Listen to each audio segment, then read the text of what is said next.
Welcome back to New Rockstars. I'm Erik Voss, and this is a breakdown of Star Wars Andor, Episode 6, The Eye. Seriously, one of my favorite Star Wars anythings. And there are so many subtle details that went into making it so great. I'm gonna break it all down for you. The episode opens with Nemik pouring Cassian some calf. Cassian has to hug his Aldhani coat tight around him because, as we see later, it doesn't really fit him properly. Since he was a late addition, they had to work with what they had. Nemik worries that he couldn't sleep the night before the mission because his galaxy brain was too preoccupied. Struggling to understand why my faith doesn't calm me. I believe in something. Why am I so unsettled? I mean, you have nothing. You sleep like a stone. As a story of war from the point of view of those on the front lines, this echoes the quiet rest period in Saving Private Ryan when the soldiers discussed how to fall asleep. No, he doesn't. What's that? Falls asleep like that. I mean, look at him. The guy's lights out, the minute his head hits the back. Clear conscience. Yeah, what's it saying? If God's on our side, who the hell could be on theirs? If God be for us, who could be against us? That scene continues with the heartbreaking monologue from the medic, Wade, who says that his trick to falling asleep was trying to stay awake, like he as a kid would do, trying to wait for his mother to come home. Wade and Nemik are parallel figures when you think about it. Young, morally pure, Wade inscribing Carpazzo's letter like how Nemik inscribes his manifesto, both these two young guys becoming sort of martyrs. Nemik says he wrote about Cassian the night before. The role of mercenaries in the galactic struggle for freedom. My conclusion is simple. Weapons are tools. Those that use them are, by extension, functional assets that we must use to our best advantage. The Empire has no moral boundaries. Why should we not take hold of every chance we can? And if you think about it, since this would be Nemik's final entry of his manifesto, for anyone who reads this text in the future, it will have a greater significance as his closing statement. That is, of course, unless Cassian were to continue to write in it like Frodo does to finish Bilbo's story, but I really hope he doesn't. Let this Thomas Paine Karl Marx's message inspire the rebellion unabridged. Really, one could imagine this manifesto enlightening Mon Mothma's Senate mentee, Leia Organa, inspiring her to one day accept the self-interested Han Solo. Cassian tells Nemik, "You'll sleep when it's done."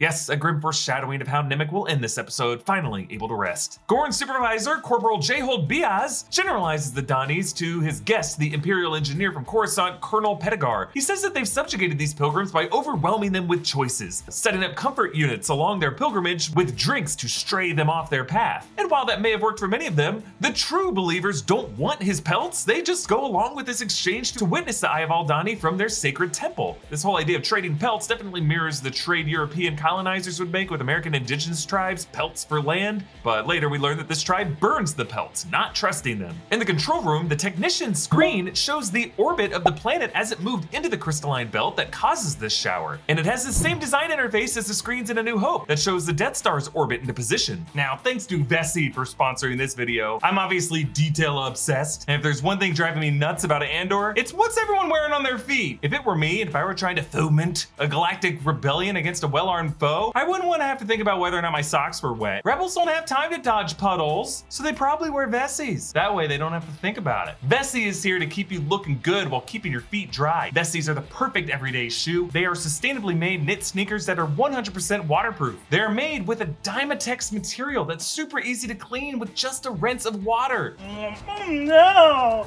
I spilled water all over my feetsy weetsies, but my oinky oinkies are bone dry like the dune sea. Thanks, Betsy. If the weather's wet or if it's muddy, Vessis can help you. Vessis are my go-to shoes that are right by my door. Check them out in the link below for a pair of your own Vessi shoes. As J-Hold and Pettigar sip their cap together, notice how J-Hold's uniform looks like it's been tailored compared to Pettigar's and Gorn's. It's got a wider black collar and black extensions on the sleeves to match with his black gloves. Like Cyril Karn, this guy has custom tailored his suit, but in J-Hold's case to take it out some so that it will fit, as his wife Roboda suggested. Perhaps you've expanded? Gorn tells J-Hold, "I've brought in 30 sentries from Alkenzi. I'll have them close at hand to supervise. I've sent our best men to the perimeters for insurance." Yeah, so Gorn sent away the sharpest guards from the vault to leave it more vulnerable. Skeen tells Cassian about Terramon's past. He was a stormtrooper. Should have been here when Cinta found out. They slaughtered our whole family. Though, can we really trust Skeen? Especially since Terramon seemed less experienced than Cassian when it came to which side to march on last episode. I'm just saying it's possible Skeen might have told Cassian this to create some future division in the ranks that he could exploit. As Vel and Cinta uncover this aquatic propeller, the first crystal shoots overhead.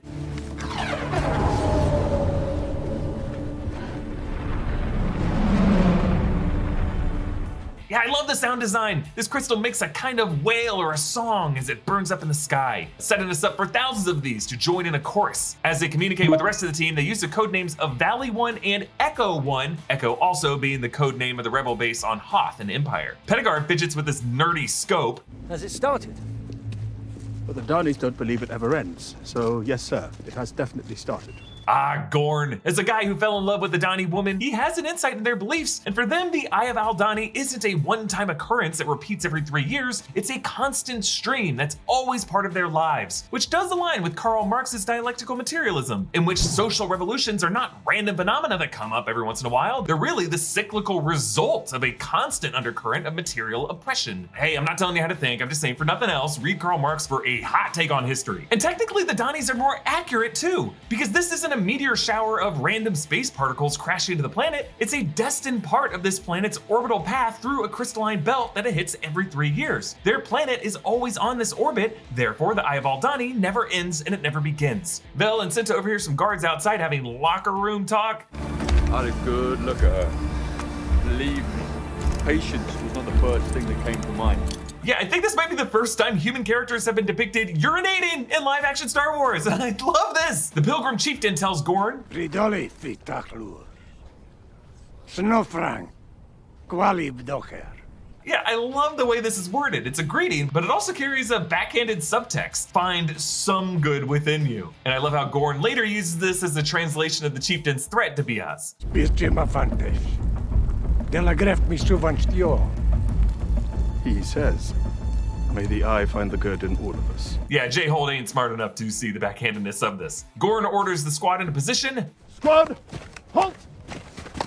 Yeah, Skeen totally bumps Tarim in there. They're not the tightest operation, but also remember, Skeen is looking for a chance to bump them each off. So the squad makes their move. They take the family hostage. There's a quick shot that shows Nemik shaking, and Pedagog notices this and pulls the blaster on him. Pedagog demands to release the boy, but in response, Skeen shoves the rifle harder into that kid's head. It's a really quick shot, and they only show it for like half a second, because yeah, that's a pretty insane thing to show. But the fact that it's included at all is just another sign that Skeen is not the nicest guy on this crew. Tarim backhands J-Hold, well deserved after J-Hold's earlier threat to show his son the back of his hand. This whole mission intercuts with the Danis by their bonfire and their musical chanting, which is their way of welcoming the celestial event, but it also has the effect of raising the tension back in the base with this natural ticking clock. All the music that Nicholas Bertel composed for this episode is just so intense. I feel like all this was his version of Hans Zimmer's docking sequence music from Interstellar, so that by the end of it, you're just like, yes, let's go! But the Dani chant ends with them covering their bonfire so that they can better see the sky. The lights are being snuffed, paralleling the darkest minutes of the mission inside, and then minutes later, lights flood the sky in the shower to represent the return of hope. Back at the vault, the guards are playing cards, saying words like Hexpa, Hexa, Hoxla. The Hex prefix, I assume, connected to the cards being six-sided. Sabak uses six-sided cards, but those cards are longer. This might be a Sabak variant. Tarim tosses Skeen a DLT-19 blaster rifle. Fateful choice for him, because he later tells Skeen to cover him with this, and Skeen doesn't, despite this rifle actually allowing more rapid fire. Skeen only fires one shot to cover Tarim later. J-Hold says they won't be able to unlock the credits inside the vault because it requires a signal from Alkenzi, but Gorn is definitely able to blow the locks off the stacks. So this might have been something the authorities from Alkenzi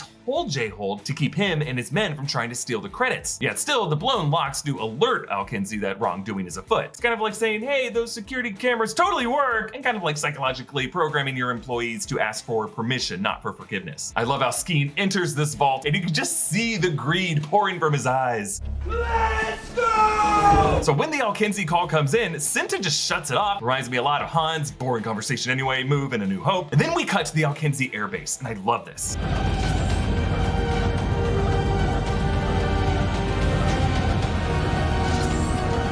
Yeah, this might be my favorite shot of the episode. The practical set, the TIE fighters hanging from above, and a catwalk that leads to each. There's a Lambda-class shuttle parked in the hangar below them, and of course we hear the classic Star Wars klaxon alarm siren blaring. And with that night sky lit up from behind, we see a pilot climbing down to the cockpit. And I think this is so great because so many other Star Wars aerial battles just showed TIE fighters swarming in from out of nowhere like locusts. So instead here, we start the battle with each of these Imperial pilots individually climbing to their cockpits, humanizing this enemy, and they do this is in front of the same sky that the rest of the characters are seeing, giving us a sense of their proximity and raising our sense of dread. And throughout this sequence, we continue to intercut with these TIE pilots, including them turning on their targeting displays.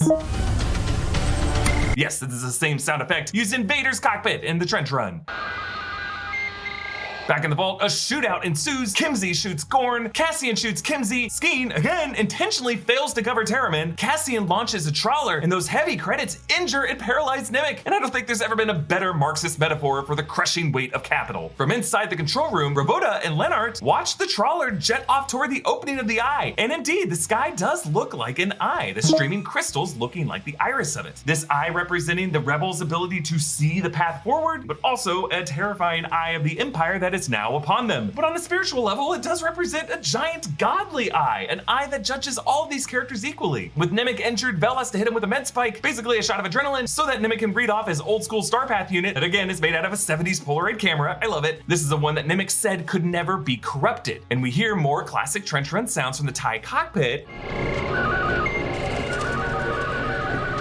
But the sound it makes when it gets locked on target gets stalled because their sensors are glitching from the celestial event. Nemik was right. His untethered navigator saves them here. And notice how his tech locks in.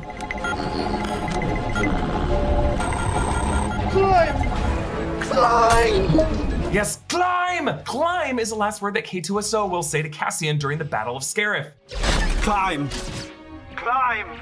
Nemik's able to give them just the right vector so that they're able to evade the shower, the crystals cracking the shielding on their trawler, but completely obliterating the 3 TIE fighters. We end with the scream of one of those TIE pilots. Cinta joins the pilgrims to watch the event from the ground, the Imperial Guards equally transfixed by the sky. Such a beautiful moment that humbles and unites them all in their common humanity, and giving all of us hope. Now, this is not the end for Cinta. Trailer footage showed her back in that valley on Aldhani getting to a hidden speeder bike, then looking up to see a massive Star Destroyer looming over the planet. So yeah, the Empire will strike back. Skeen pushes to go to a doctor. This kid is the reason that we are here. He is alive. Sadly, Skeen only wants him to go to the doctor so that they'll have this road stop where Skeen can try to sneak off with the haul. We meet Dr. Quadpaw, performed by Aiden Cook, a puppeteer and past Star Wars performer who played the Mon Calamari Katekin, Lieutenant Admiral Radis in Rogue One, as well as Benthic and Edrio Two Tubes, who will return on this series, maybe as soon as next episode. Now, Quadpaw has 4 arms, but I guess Vel still has to hold the IV drip bag, and it looks like those 4 arms were done practically, with a second actor sharing the costume, kind of like the Helping Hands improv game. His planet, by the way, looks so cool. It's a grassy field with a farm windmill in the orbit of a massive gas giant, but it looks like oxygenated and hidden by a kind of nebulous gas cloud. The traitor Skeen offers Cassian to split the 80 million. Oh, I'm a rebel. It's just, me against everybody else. Skeen even denies having a brother with a pepper orchard. He made all that up, which also means he concocted the story about his brother drowning himself with stones in his pockets. This makes us reassess every suspicious glance Skeen gave Cassian. Like when he first approached camp in episode 4, Skeen must have been thinking, great, someone else I gotta kill off or bargain to split it with. Also, Skeen going through his stuff, Skeen grabbing the Kyber crystal from around his neck. And when Cassian admitted to them that he was doing this for payment, that must have made Skeen the most uncomfortable because he was still keeping a very similar secret for himself. Skeen says there's a moon 8 parsecs away, but Cassian shoots him dead.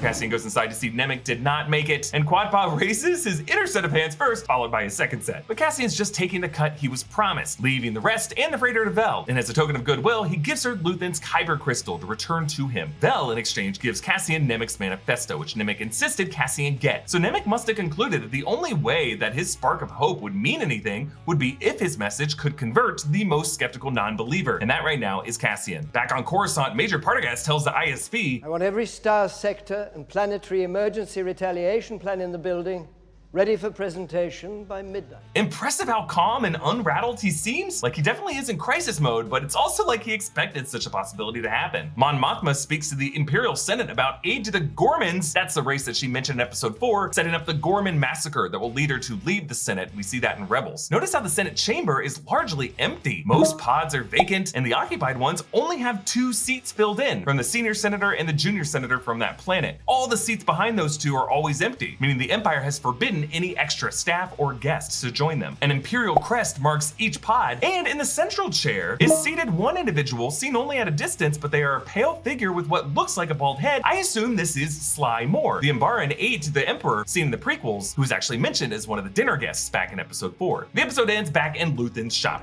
It's a Deveron blue. There's an inscription on that one. In a language no one remembers. How sad. No, it's liberating. You decide what it says. Your own secret language. Deveron is a jungle planet that appeared a few times in Clone Wars. Of course, Luthen loves this idea of a secret language, as this guy often uses these artifacts to speak in his code. These artifacts, by the way, I had broken down plenty of other videos, from Plo Koon's mask to the Starkiller armor, the Lothal tablets, a Gungan shield, some Jedi and Sith holocrons, and then some random Indiana Jones Easter eggs, like the Sankara stones from Temple of Doom, and Indy's whip, golden idol, and boots frozen in carbonite. Our final shot shows Luthen allowing himself, finally, his first genuine smile on this series. It's definitely not the false one that he puts on for show, but just true relief and joy from Stellan Skarsgård, because the rebels just scored their first major win, something so big that the ISB, the Senate, and the media cannot ignore it. You can follow me on TikTok, Instagram, and Twitter at EA Voss. Follow New Rockstars, subscribe to New Rockstars for more analysis of everything you love. Thanks for watching. Bye.